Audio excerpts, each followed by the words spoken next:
여러분 이번 선교 가운데에서 특별히 만났던 일본 지체 중에 하나는 호주에서 1년 좀 되지 않는 시간을 머물다가 같이 일본 땅 선교를 위해 들어왔는데 오사카 출신입니다. 쇼리라고 하는 형제였는데 그 형제가 공항에서 마지막으로 인사를 나누는데 해주었던 말이 참 귀하다 하는 생각을 갖게 하였습니다. 일본 땅에는 지금 복음화율이 0.3%라고 표현을 합니다. 근데 이 쇼리가 가기 전에 이렇게 말을 하더라고요. 0.7%이지만 99.7%에게 질 수 없습니다. 이 땅을 위해 계속 기도 부탁드립니다. 그리고 본인도 힘써 신앙을 지켜나가겠다는 표현을 공항에서 마지막으로 헤어지기 전에 나누었습니다. 어떻게 보면 우리는 대한민국이 오늘날 복음화율이 떨어지고 교회의 수가 감소하고 기독교인들이 줄어든다고 표현하지만 일본 땅과 비교해서 본다면 그럼에도 불구하고 엄청나게 많은 크리스천들이 이 땅 가운데 있다는 것을 알게 됩니다. 중요한 것은 이제 수의 싸움이 아니라 가치의 싸움입니다. 얼마나 진짜 그리스도인들이 이 땅에 서 있기를 몸부림치느냐. 이번에 우리 선교팀들도 다 느꼈지만 일본에 가서 우리가 함께 그곳에 있는 지체들과 예배를 드리는데요. 정말 이곳이 일본인가 싶을 만큼 열심히 찬양하고 열심히 예배하는 그들의 모습을 보았어요. 특별히 그 교회는 대안학교를 운영하고 있는 교회였습니다. 그곳에서 신앙생활하고 있는 친구들도 있고 또 여러 지역에서 이곳으로 와서 공부를 배우고 신앙훈련을 받는 친구들이 있는데 도전이 참 되었던 것은 섬기는 지체들의 많은 영역들이 10대들이었다는 거예요. 이번에 저희도 10대가 4명이나 있었습니다. 정확히는 5명이네요. 그 일본 형제 또 하나도 19살이었으니까 저희 교회에서는 3명, 그리고 호주 에이스 목사님 아들인 하성이, 그리고 또 이렇게 이재룡 목사님의 아이까지도 해서 10대들이 가서 보고 아마 그 친구들에게도 굉장히 도전이 되지 않았을까 하는 생각을 가져요. 이 친구들은요, 여러분, 저희로 말하면 이렇게 주일 식사를 같이 먹거든요. 10대들이 다 섬기고 있어요. 밥을 뜨고 있고 나누어 주고 있고. 근데 이게 딱 보면 알잖아요. 이날만 잠깐 하는 건지 늘상 해왔던 모습인지.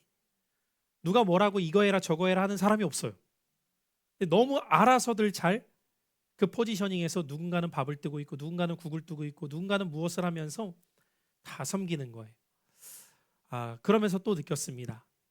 우리가 어떤 기준 가운데 살아가고 있느냐에 따라서 우리의 신앙과 삶의 수준은 달라질 수밖에 없구나. 보게 하심은 우리에게 또한 무엇을 따라 행해야 될지를 알게 하시는 측면이 아닌가 싶었습니다. 그리고 일본 땅에 가서 느꼈던 또 한 가지 측면은 그 0.3%밖에 되지 않는 그리스도인들이지만 그들이 이렇게 버티어 나갈 수 있는 이유가 어디에 있을까라고 할 때에 교회도 교회지만 그 가정 안에서의 신앙이 자녀 세대까지 잘 흘러가고 있기 때문에 소수이지만 그 소수가 몸부림치고 있는 거더라고요. 제가 오전에도 잠깐 말씀드렸던 그 목회자를 결심한 노부라고 하는 형제의 어머님이 일본 교회 목사님이세요. 그래서 그곳에서 20-30명 정도 되는 그리스도인들과 함께 열심을 다해 신앙생활하고 계시는 분이었고요. 이 쇼리라고 하는 형제도 어머님이 전도사님이세요.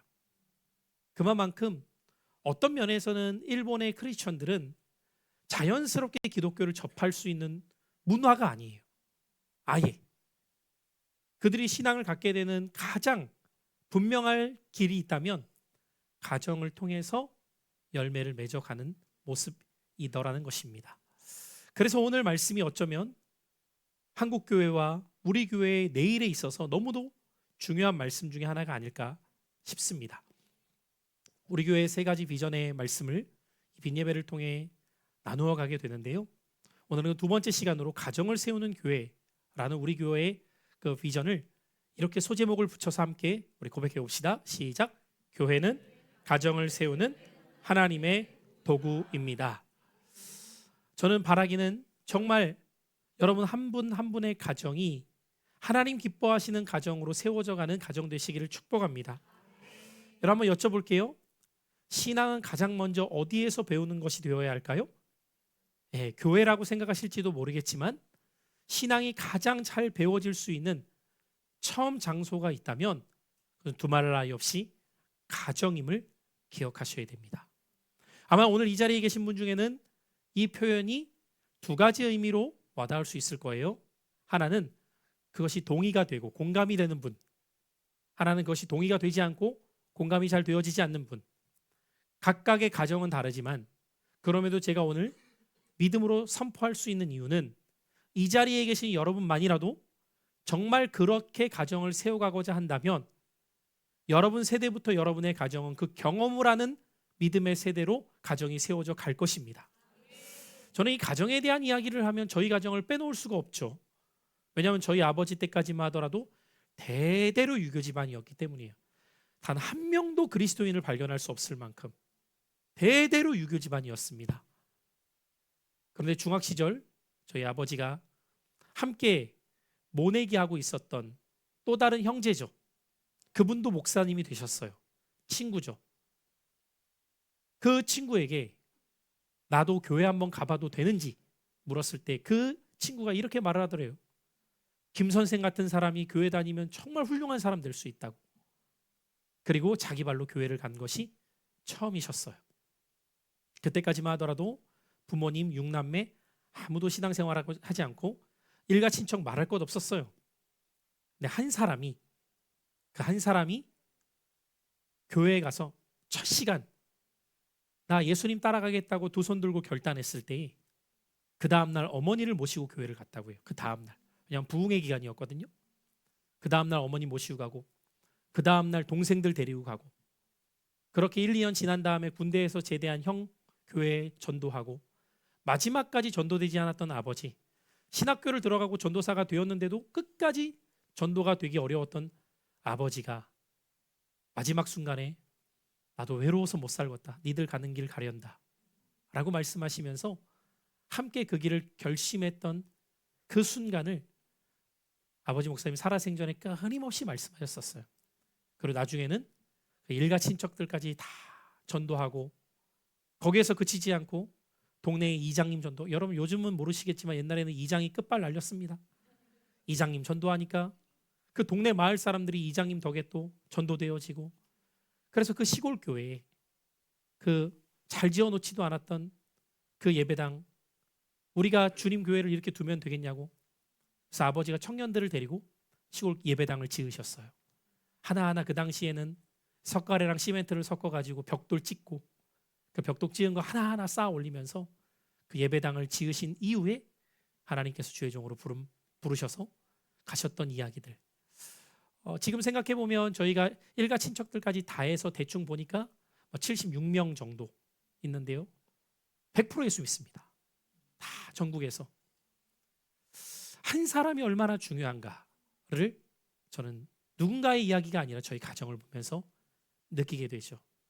그리고 늘 믿음으로 선포하셨던 저희 형님 목사님이 아주 어린 시절부터 너는 세계 선교를 위해 하나님께 바쳤다. 뭘 알아듣겠어요, 사실. 그 초등학생이. 바쳤으니까 너는 가야 된다. 늘 얘기했고 지금 이번에 와서도 일본에서 교제하는데 그 얘기를 하더라고요. 자기가 주변에 유학 온 사람들을 다 만나보고 이야기를 해보면 누군가는 있대요. 무슨 말인지 이해되시죠? 그게 뭐 사촌이 되었든 오촌이 되었든 누군가는 있는데 이렇게 아무도 없는데 온 사람은 나 하나라고. 지금까지 만나본 사람 중에 아무도 없대요. 왜냐하면 나이가 중3이에요. 여러분 생각을 해보세요.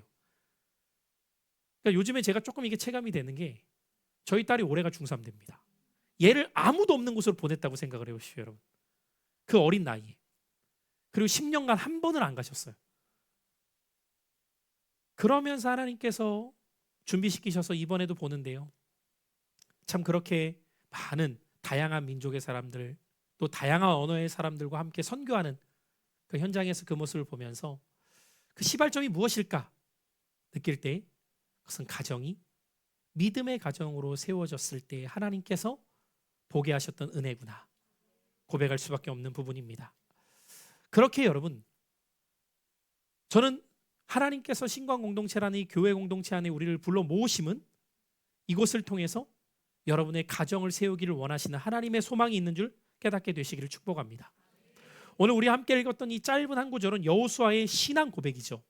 그런데 이 신앙 고백을 우리가 주목해야 되는 이유는 개인의 고백이 아닌 가정의 선언이었음을 주목하셔야 됩니다. 이 여호수아 24장은 아시는 분들은 아시겠지만 정복 전쟁이 끝납니다. 그리고 다 지파별로 분배를 합니다.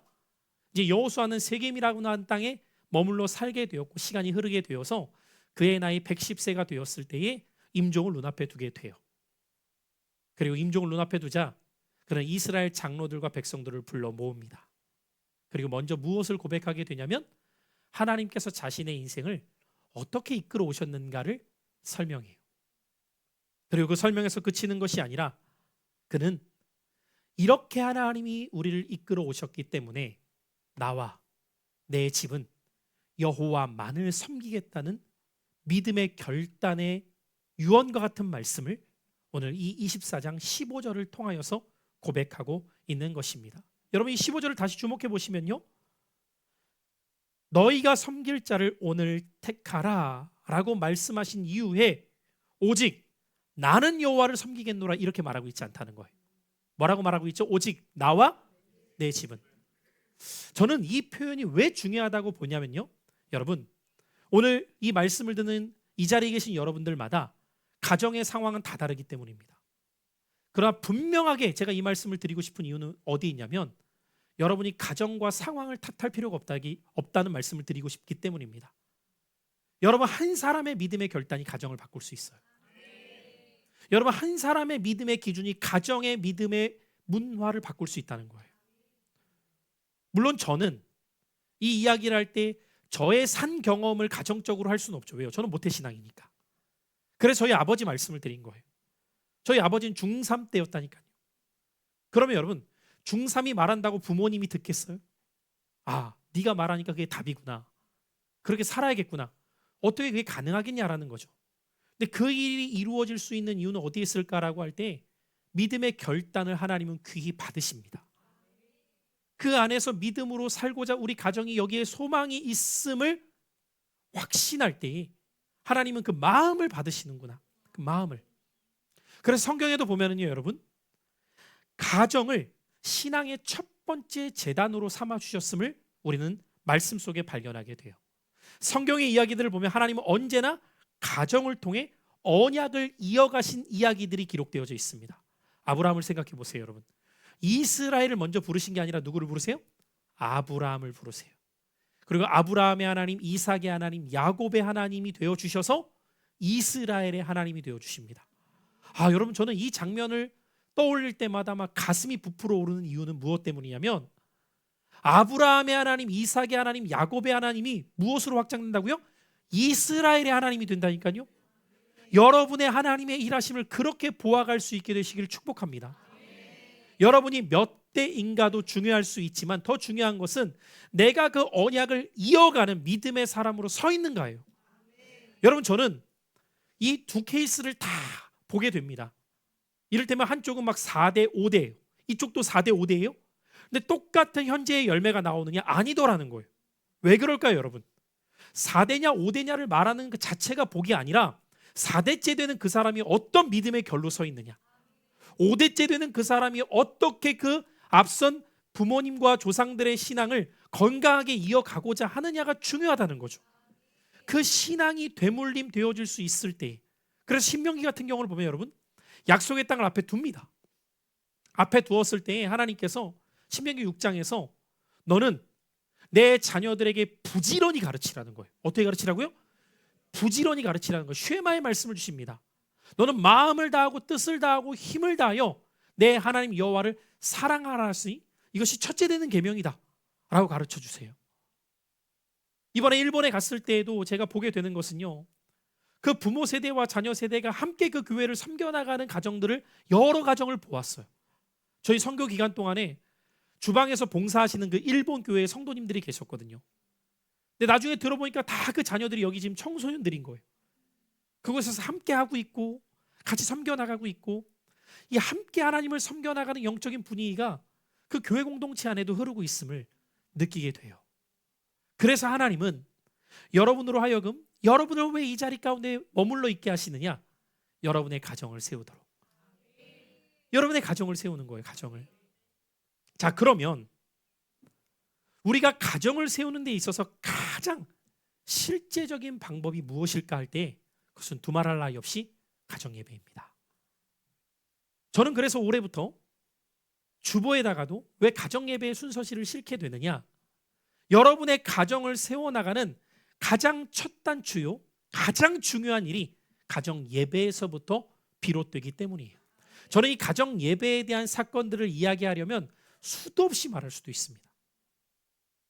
어린 시절부터 부모님과 함께 항상 토요일 날, 주중에는 부흥회를 가시고 모아셔서 시간을 맞출 수도 없었지만 토요일이 되면 항상 오전에 가정 예배를 드려요. 뭐 시간은 조금씩 유동성은 있었지만 대부분 점심 전에 해서 가정 예배를 드리고 식사를 해왔으니까요. 그때 그 경험했던 은혜의 간증 스토리들이 너무너무 많아요. 저는 2026년에 여러분에게 있어서 강요하진 않습니다. 그러나 지혜 있는 사람과 하나님의 복이 가정에 흐르기를 바라는 이들은 이 한 해 동안 가정에 예배를 세워가는 일에 집중해 보십시오. 하나님께서 어떤 은혜를 여러분 가정 가운데 주실지를 맛보아 알게 되실 줄로 믿습니다. 자, 그럼 이 가정 예배는 우리가 어떤 마음을 갖고 드려가야 하는지를 오늘 몇 가지로 좀 말씀을 드리려고 하는데요. 첫 번째로 여러분이 이 한 해 동안 가정의 예배를 세워가실 때 기억하셨으면 좋겠는 것은 같이 한번 따라해 보실까요? 가정 예배는 완벽한 예배가 아닌 계속되는 예배가 되어야 합니다. 자, 무슨 말인가 하면요, 여러분, 많은 가정들이 가정 예배를 시작하지 못하는 이유가 어디에 있냐면요, 몇 가지 이유들이 있어요. 이를테면 아이들이 어려요. 그러면 아이들이 가만히 있지 못해서 가정 예배를 못 드린대요. 여러분, 아이들이 가만히 있지 못해서 가정 예배를 못 드리는 게 아니라 그 가정 안에서 예배의 문화가 자리 잡혀 있지 않기 때문에 못 드리는 겁니다. 또 어떤 분들이 이렇게 말할 수 있어요. 저는 말씀을 어떻게 나눠야 될지 모르겠어요. 너무 어려워요. 그래서 가정 예배를 못 드리겠다는 분도 계세요. 여러분이 어떻게 목사처럼 전문적으로 말씀을 전할 수 있겠어요? 이건 당연히 어렵죠. 근데 가정 예배의 핵심은 말씀을 전하는 것이 핵심이 아님을 아셔야 돼요. 그렇지 않으면 우리는 계속되는 부담감만 갖게 돼요. 이 말씀 내가 준비하지도 못하는데, 이런 부담감이 찾아오게 되죠. 뿐만 아니라 여러분, 나부터도 신앙이 부족한데 어떻게 가정 예배를 내가 이끌 수 있지? 생각이 들 수도 있습니다. 그래서 드리는 말씀이 무엇이냐면 가정 예배는 완벽한 예배가 아니라는 겁니다. 가정 예배의 핵심은 어디에 있냐면 그 안에서 가정의 영적 문화를 만들어가는 데 있어요. 그래서 여러분이 가정 예배를 떠올릴 때 첫 번째로 기억하셔야 될 것은 잘하든 못하든 계속해보자입니다. 여러분, 지금 저희 교회도 설레임을 벌써 이제 20기째예요. 수년을 이어왔습니다. 그러니까 이번에도 어떤 모습들을 보게 되었냐면요, 선교를 갔는데도 읽어야 돼요. 근데 해보신 분들은 알지만 진짜 시간이 짬이 잘 안 나요. 공간도 없지만 시간도 계속 이어지니까, 그러니까 나중에는 도저히 안 되니까 막 버스에 앉아서 같이들 읽더라고요. 막 우리 그냥 같이 읽자고, 시간이 각각 못하니까. 말씀을 읽는 문화가 그냥 계속해서 젖어들면요, 어떻게든 그것이 우리 안에서 지속될 수 있는 힘이 생깁니다. 거기까지 가기가 어려워요. 거기까지 가기가. 그러니까 혼자 하는 건 어려워요.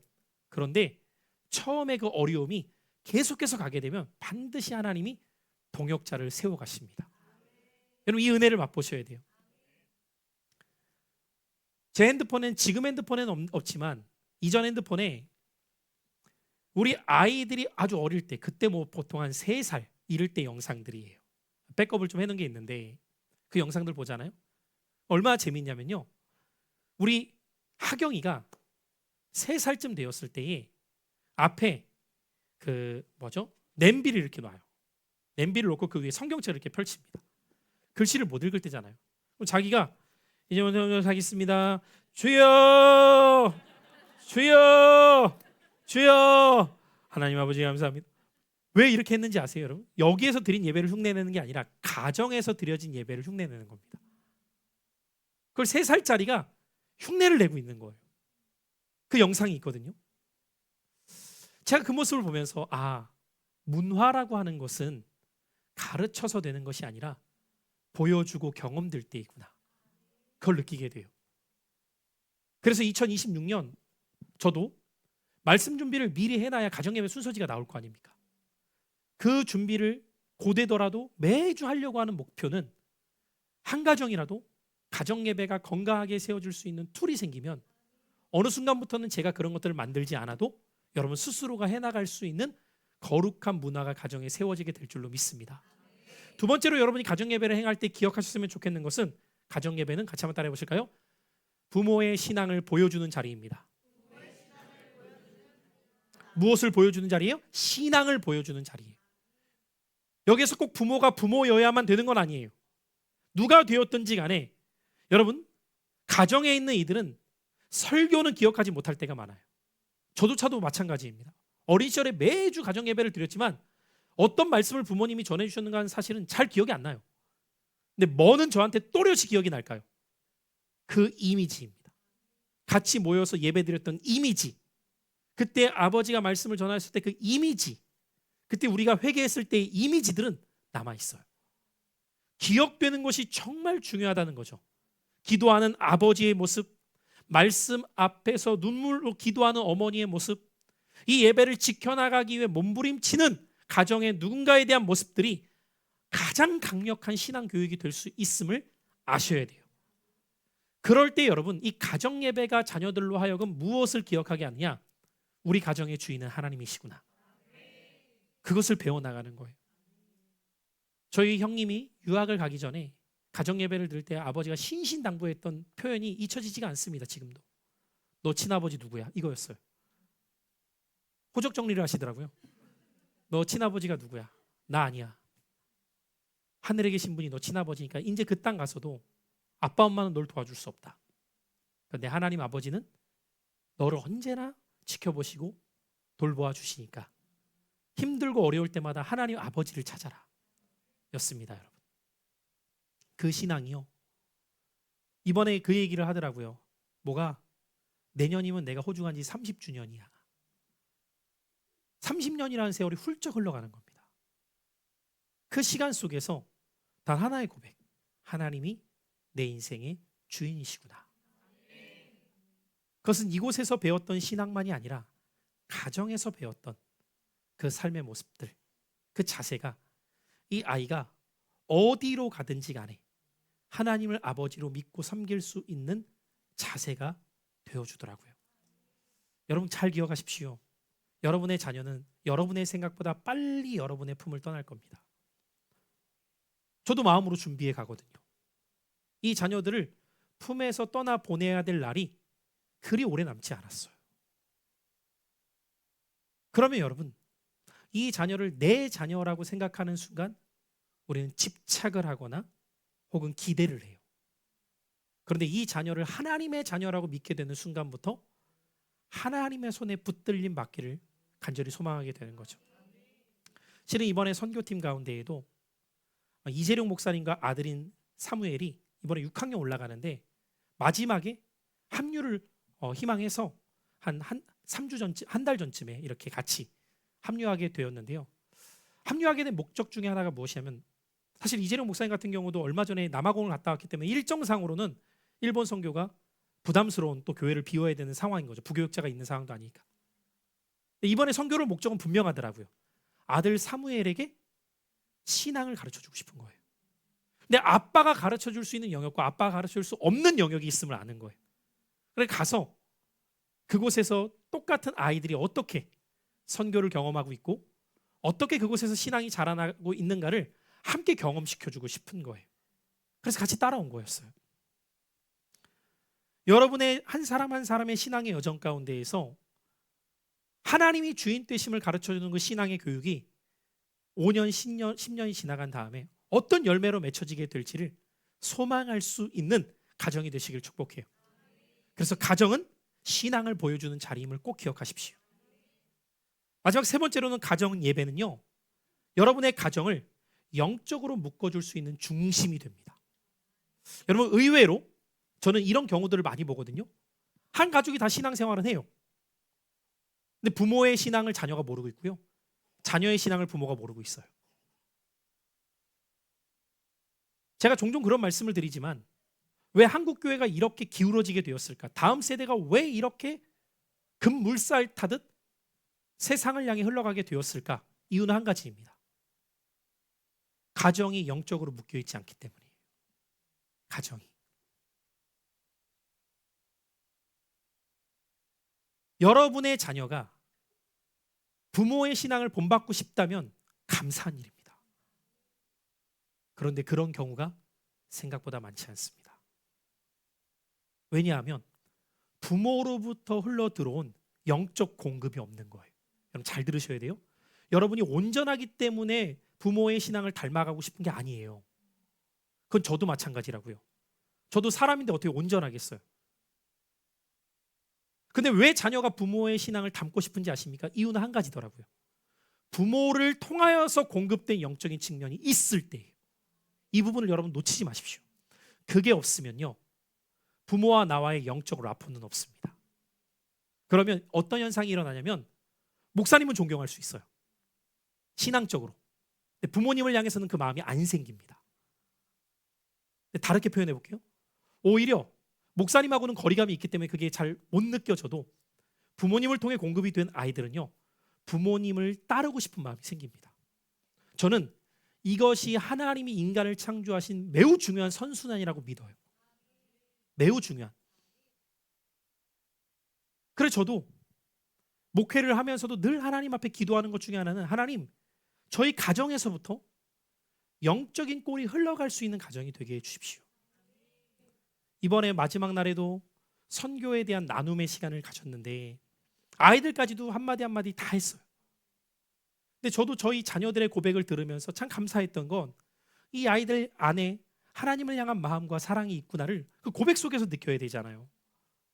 근데 들으면서도 그 안에 믿음이 있구나를 보게 되는 이유는 이들이 단지 목사 자녀여서 교회 안에 있기 때문이 아니라 영적인 호흡이, 영적인 공급이 함께 가정에서 이루어져 가고 있기 때문이구나 하더라고요.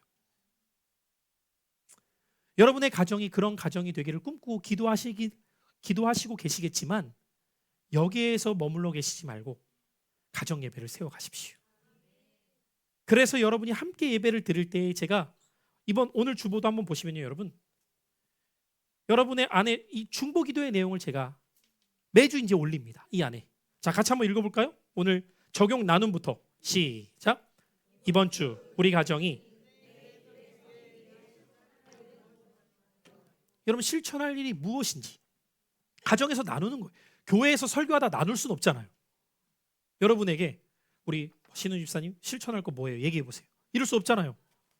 조경림 집사님 한번 얘기해 봐요. 할 수 없단 말이죠. 가정에선 이게 돼요. 그러니까 저희도 가정 예배를 한번 드리잖아요. 기본 1시간이에요. 여러분 이 가정 예배를 드리다 보면 또 뭘 알게 되는지 아세요? 2가지를 알게 돼요. 하나는 아이들이 굉장히 말하고 싶어 하는구나. 그러니까 나누고 싶어 하는 거예요. 아이들도 굉장히. 2번째는 뭘 알게 되냐면 내 생각보다 이 아이의 얘기를 들으면서 놀라는 일이 생깁니다. 이렇게까지 생각을 한다고? 이렇게 생각을 한다고? 놀래요. 근데 듣기 전에는 몰라요. 나눌 때 알게 되는 거예요. 자, 그러면 중보기도 한번 읽어볼까요? 첫 번째 시작. 여러분 이 기도 제목을 하면요, 반드시 미취학 아동이 있는 가정은 질문이 나올 수밖에 없습니다. 어떤 질문 나올까요? 그렇죠. 신뢰가 뭐예요? 여기서부터 이제 시작되는 거예요. 여기서부터. 믿음이 뭐예요? 은혜가 뭐예요? 그럼 여러분 이게 왜 여러분에게 엄청난 유익이 될까요? 모호했던 내 생각도 정립을 하게 돼요. 그것이 복됨이더라고요. 성경 한 구절 읽어보세요. 나누기 전에 설명하느라 10분 가야 돼요. 글자가 어렵잖아요. 저희 집도 그랬었어요. 지금은 덜해요. 지금은 하원이 정도만 물어요. 어떤 단어들을. 하경이 하율이 웬만한 단어들은 이제 익숙해요. 자꾸 접했고 설명을 해줬으니까. 2번째 시작.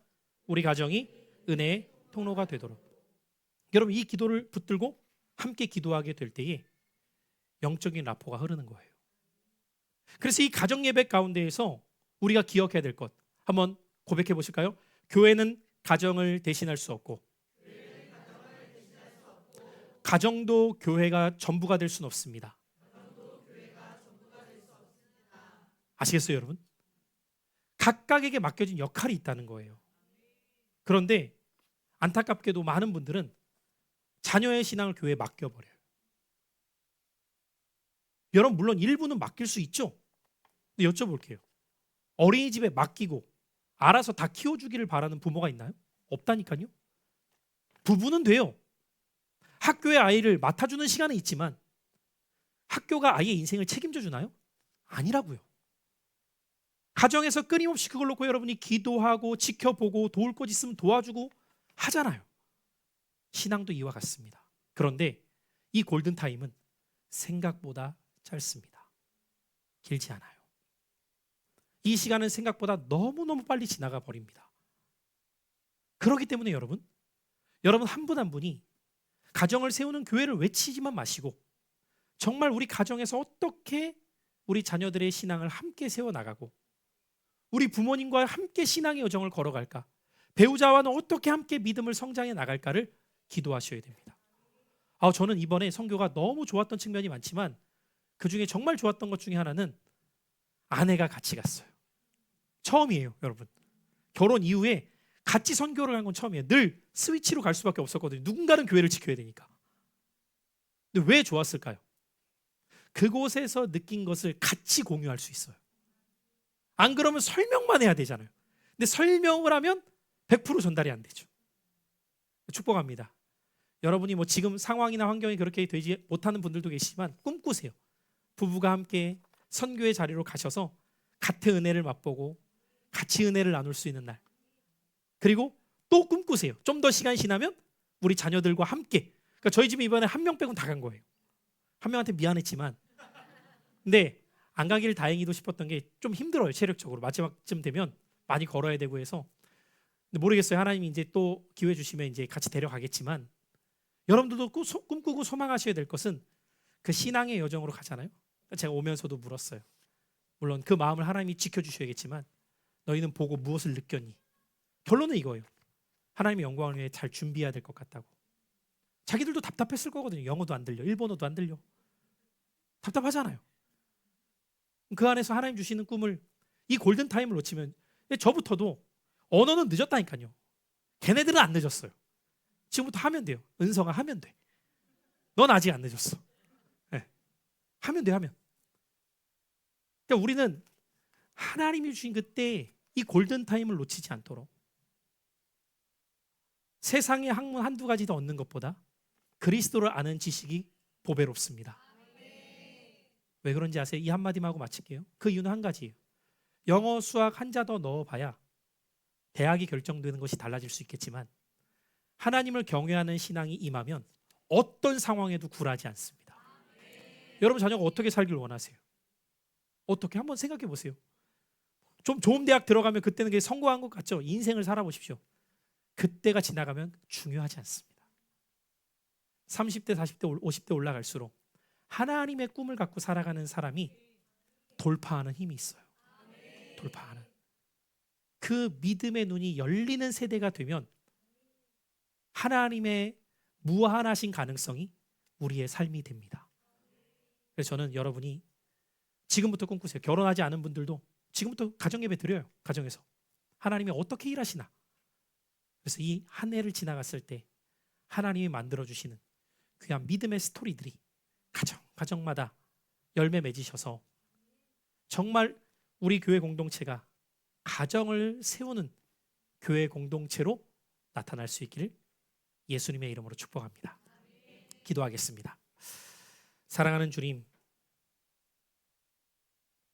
가정을 세워나가는 것이 하나님이 무엇보다도 기뻐하시고 원하시는 일인 줄로 믿습니다. 여호수아는 오늘 외칩니다. 너희가 오늘 섬길 자를 택하라. 나와 내 집은 여호와만을 섬기겠노라. 교회가 예배 가운데에서 은혜를 입게 될 때에 가정을 통하여 하나님의 은혜가 흐르게 하시고 세워진 가정을 통해 하나님 교회를 다음 세대를 이 시대를 새롭게 하심을 믿음으로 볼 수 있는 눈이 열리게 하옵소서. 그래서 2026년 가정예배를 통해 각 가정이 살아나는 역사가 있게 하시고 영적 호흡이 정말 아름답게 흘러갈 수 있는 가정 되게 하옵소서.